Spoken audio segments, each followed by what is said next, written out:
क्या इंसान ने कभी ऐसा पैसेंजर एयरक्राफ्ट बनाया था जो साउंड से भी तेज उड़ता था?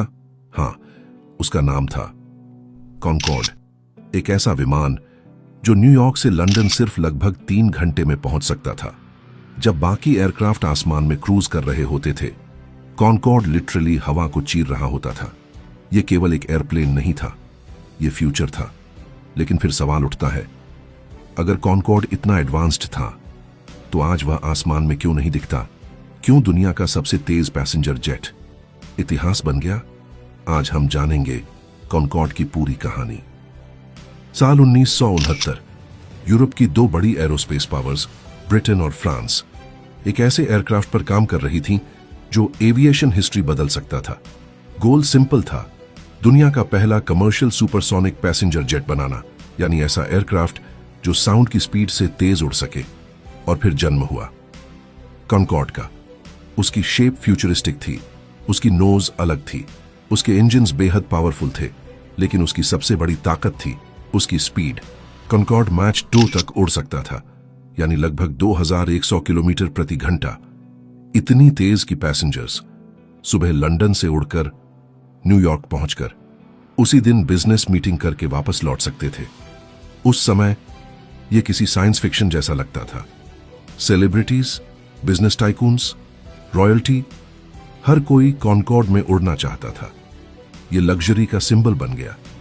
लेकिन एक बहुत बड़ी प्रॉब्लम थी, स्पीड फ्री नहीं आती। कॉनकॉर्ड को सुपरसोनिक स्पीड तक पहुंचाने के लिए बेहद ज्यादा फ्यूल चाहिए होता था। इतना ज्यादा कि उसका ऑपरेटिंग कॉस्ट नॉर्मल एयरक्राफ्ट से कई गुना ऊपर चला जाता था।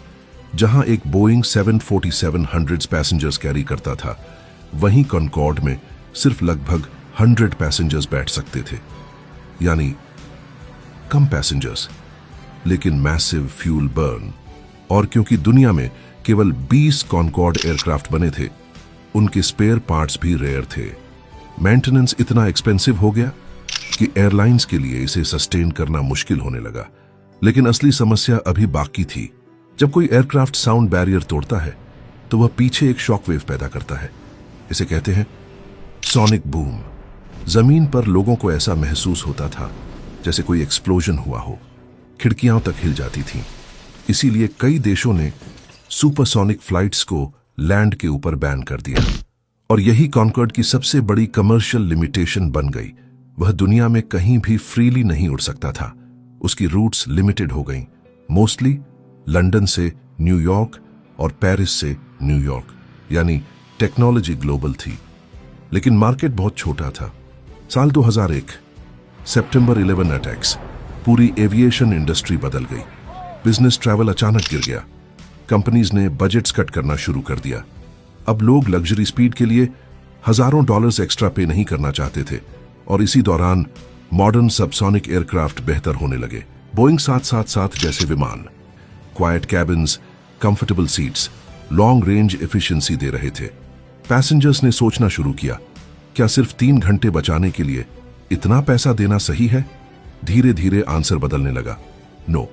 कॉनकॉर्ड के अंदर का एक्सपीरियंस भी परफेक्ट नहीं था।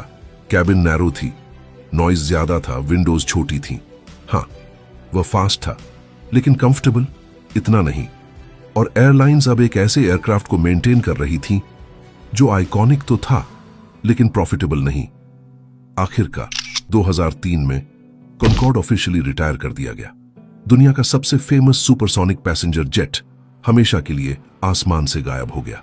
लेकिन इंटरेस्टिंग बात यह है, कॉनकॉर्ड फेल्ड टेक्नोलॉजी की वजह से नहीं, वह फेल्ड हुआ इकोनॉमिक्स की वजह से।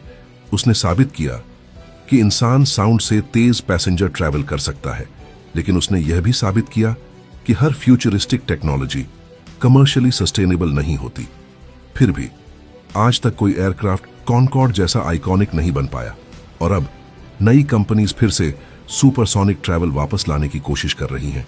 शायद फ्यूचर में हम फिर से साउंड बैरियर के पार उड़ेंगे, लेकिन इस बार दुनिया कॉनकॉर्ड की गलतियों से सीख चुकी होगी।